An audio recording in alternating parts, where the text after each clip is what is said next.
దేహపరమైన పుణ్యకర్మలు ఇతరులకు ఇతర జీవులకు లాభం కలిగించే ఆనందం కలిగించే పనులు మనం చేసినట్లయితే మరి ఆ ఫలితం భోగంగా అంటే సుఖ రూపంలో తాను అనుభవిస్తాడు.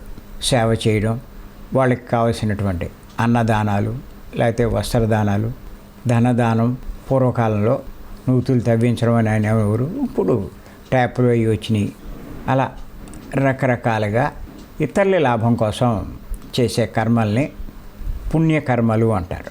ఈ పుణ్యకర్మల వల్ల మానవుడు భోగం అనిపిస్తాడు. ఇతరుల శరీరాలకి లాభం కలిగించాడు కాబట్టి తన శరీరం లాభం పొంది. అందుకే చాలామంది పెద్దలు పండితులు పాపాలు చేయొద్దు పుణ్యాలు చెయ్యండి అంటారు. సహజంగా వీరు చెప్పేది ఏంటి అంటే దేహ సంబంధమైన పాపాలు చేయొద్దు, దేహ సంబంధమైనటువంటి పుణ్యకార్యాలు చేయండి అంటారు.